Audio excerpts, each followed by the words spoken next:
Good afternoon, everyone. Hope you're all doing well. I'm going to play something for you that Brenda found on X, and she makes some really good. She's kind of like one of the other bloggers that we listen to sometimes, and it's kind of like they're like woke normies. She does great research, and I think she's dead on with what Trump is doing to the government of the UK in dismantling it. So you're not going to agree with her on a lot of stuff, and I don't either. But that's okay. I don't agree with a lot of stuff that other people say, but they make good points in other areas, and that's what this lady does. And she's super nice, and like I say, I think she does some good research. So please give a listen.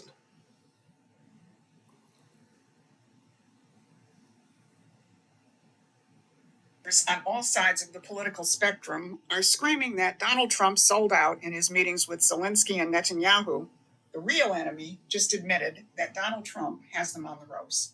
Just days after Donald Trump released his national security strategy in early December, the British House of Lords convened a session in London to discuss how to stop Trump and his new strategy. And one of them was caught on record telling his peers to ignore the president because, as he said, I was in Washington, D.C. last week with other members of the NATO Parliamentary Assembly, and when the national security strategy was discussed with our fellow elected members in the US, their message was clear that NSSs come and go. Sometimes they're implemented and sometimes they don't, but we should judge by what Congress passes. And the National Defence Appropriation Act last week delivered an extra £8 billion to European defence and put a floor of some 76,000 troops, US troops in Europe. The translation of that?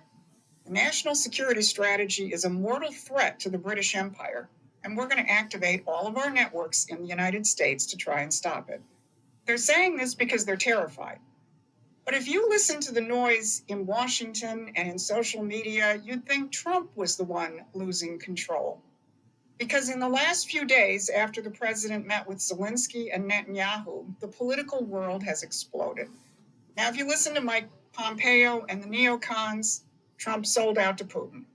If you listen to the anti-war crowd, he sold out to Zelensky. If you follow the MAGA wars or Marjorie Taylor Greene, you're being told he surrendered to Israel, or can we just do America? They're all wrong. What you just witnessed wasn't a sellout, it was a takeover. It was the first live-fire test of the very strategy the British are trying to kill. Trump hasn't surrendered. He signed the Do Not Resuscitate order for the British post-war world. And that's why they're not celebrating in London or Brussels tonight.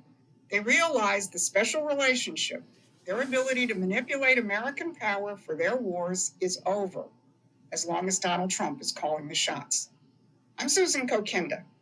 I became politically active way back in 1968, campaigning for Robert F. Kennedy Sr. in California when he was assassinated. For decades, my colleagues at Promethean Action and I have been in the real fight. So take it from a political veteran. If enough of you understand what Trump is doing, we're going to celebrate the 250th anniversary of our independence in 2026 by finishing the job. So if that sounds like your kind of fight, hit those like, share, and subscribe buttons so we can expand our reach. Today, I'm going to look at how the new national security strategy is in action with Trump's meetings with Zelensky and Netanyahu. The British are directly deployed to stop the national security strategy, and how Trump's economic revolution led by tariffs is the final blow to the British system. Now, if you're living in the world of binary choices, pro-Israel versus pro-Palestinian, free world versus Putin and the other autocrats, you're missing the tectonic shifts taking place. So you have Mike Pompeo screaming that Trump sold out to Putin. You have a part of the MAGA movement declaring that Trump sold out to Netanyahu, and another part applauding it. And they're all wrong. The truth is in this document. the 2025 National Security Strategy. And this week, Trump used it to clear the board. So let's start with Russia and Ukraine. The British and the EU sent Zelensky to Mar-a-Lago with a mission: demand open-ended security guarantees, NATO membership, and keep the war machine running. They're operating off of Winston Churchill's post-war playbook that says Russia is our permanent enemy. But Trump is operating off his new national security strategy. And here's what it says. It is a core interest of the United States to negotiate an expeditious cessation of hostilities in Ukraine, to prevent unintended escalation or expansion of the war, and reestablish strategic stability with Russia. And then a little later, and to end the perception and prevent the reality of NATO as a perpetually expanding alliance. That is what is driving Trump's negotiating position with Zelensky. So how did the empire respond to Trump's refusal to bend? Immediately after the meeting, drones attacked President Putin's residence in Valdai. The Russians were furious, but they called it a slap in the face to Trump. Now, ask yourself, was this really just Zelensky going rogue, or was the British hand at work? We're not alone in pointing out that British intelligence plays a bigger role in guiding these drone systems than the Ukrainians do. As the conservative Treehouse blog put it in their coverage of the attack, I suspect the British did it. So this wasn't a military strike. It was a sabotage operation designed to blow up the Trump-Putin peace channel. But Trump and Putin refused to take the bait. They aren't pawns anymore. Here's Trump's response. President Putin told me about it. Early in the morning, he said he was attacked. That's no good. It's no good. Don't forget, the Tomahawks. I stopped the Tomahawks. I didn't want that. Because we're talking about, it's a delicate period of time. This is not the right time. It's one thing to be offensive, because they were offensive. It's another thing to attack his house. It's not the right time to do any of that, and can't do it. And I learned about it from President Putin today. I was very angry about it. And Putin's spokesman Ushakov reported that in that conversation with Trump, Vladimir Putin emphasized that the Russian side intends to continue close and productive work with its U.S. partners in searching for ways to achieve peace. Now watch how this same grand strategy explains the panic over the Netanyahu meeting. For decades, the British have used the Mideast as the cockpit of war. They've created Zionism and Islamic fundamentalism to play the superpowers and victim nations against each other. The new national security strategy flips the board over. It accurately states that for a half century, American foreign policy prioritized the Mideast above all other regions because it was a major energy supplier, and it described it as a prime theater of superpower competition. But the NSS goes on to say those dynamics no longer hold because superpower competition has given way to great power jockeying, in which the United States retains the most enviable position, reinforced by President Trump's successful revitalization of our alliances in the Gulf, with other Arab partners, and with Israel. Catch that? Revitalization of our alliances in the Gulf with other Arab partners and with Israel. Not Israel first, despite what Tucker Carlson thinks. Trump is saying, we're not playing your games any longer. And he is deliberately and quietly removing countries from the grip of the geopoliticians and treating them as independent nations with common interests with the United States, not as pawns or gas stations or triggers for religious prophecy. So in that content, here's what Trump actually told Bibi Netanyahu. You aren't the sheriff anymore. We'll take care of Iran if needed. And a coalition of outside forces will take care of Hamas, if needed. Number two, we don't agree on the West Bank, and you're going to have to deal with that. And number three, the United States is working with Syria and with Turkey's Erdogan, whether you like it or not. Trump is taking countries who are run by not-so-nice people, like Syria, like Turkey, and for that matter, Israel, and moving them off Britain's geopolitical chessboard and into the world dominated by Trump's America First policies of sovereignty. This is grand strategy. For the first time since 1945, the United States is acting as a sovereign nation, not as the queen protecting the empire's chessboard. And Trump is knocking the chess pieces off their board one by one. He's replacing permanent war with bilateral business. This is really big. But if you're stuck in the binary trap, arguing about which side is the good guys, you're not going to understand this. So if you're tired of being forced to pick a side in someone else's war, you're ready for the American side. Subscribe to Promethean Action right now. We don't feed you binary choices. We show you the history behind the conflicts and the sovereign solutions that are actually changing the world. So head on over to our website and subscribe to our free newsletter. But I'll tell you who does get it. The elites in London. They know the jig is up and they're desperate to stop it. So the British Empire isn't going to go down without a fight. On December 11th, not too long after Trump released his national security strategy, the British House of Lords was all ready. They held a pearl-clutching session about the NSS and what they had to do about it. First, Lord Beamish happily reported that the U.S. Congress doesn't agree with Trump and his national security strategy. Last week, the U.S. Congress, on a bipartisan basis, passed the National Defense Authorization Act, which was signed by the President on Thursday night. That act gives a commitment to U.S. troops in Europe, also highlights that it sees Russia as a threat, not just to Europe, but to the United States, and also gives a commitment to future U.S. Commitment to providing the senior military figure for Secure, the leader of the commander of NATO. Does my noble friend agree that we should be looking at actions rather than some of the wild statements come from the White House?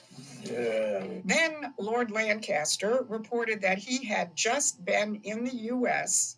where he discussed the problem of the national security strategy with members of the U.S. Congress. I was in Washington, D.C. last week with other members of the NATO Parliamentary Assembly, and when the national security strategy was discussed with our fellow elected members in the U.S., their message was clear that NSSs come and go. Sometimes they're implemented and sometimes they don't. But we should judge by what Congress passes. And the National Defence Appropriation Act last week delivered an extra £8 billion to European defence and put a floor of some 76,000 troops, US troops in Europe. Did you hear that? National security strategies come and go. Does that remind you of what we reported last week? How outlets of empire like Chatham House and the Council on Foreign Relations want to outlast the president by bringing his economic and strategic revolution to an end in 2026 or 2028? How they're maintaining their Trojan horses in the Congress and the rest of the political landscape, the rhinos, the never-Trumpers like Mike Pence and the Koch interests. So while too many in the MAGA base are caught up in the fabricated faction fights and secondary issues, or frankly are acting like five-year-olds demanding headline-grabbing indictments right now, Donald Trump is dismantling a strategic architecture that has been in place since 1945, an architecture that's used the United States as the dumb giant in the British Empire's globalist schemes, and the British know it. But even bigger than Trump's strategic revolution is the economic revolution, because that's what this is really all about. Go back to the end of World War II and the summit in Casablanca, where Franklin Roosevelt said to Winston Churchill, "Winston, we didn't fight that war to reestablish British 18th century methods." And Churchill countered and said, "What do you mean by that?" And FDR said, "A system that takes more out of a country than it puts back in." Well, Roosevelt died before the war ended, and the result was the ultimate triumph of British 18th century methods, or a system which takes more out than it puts in.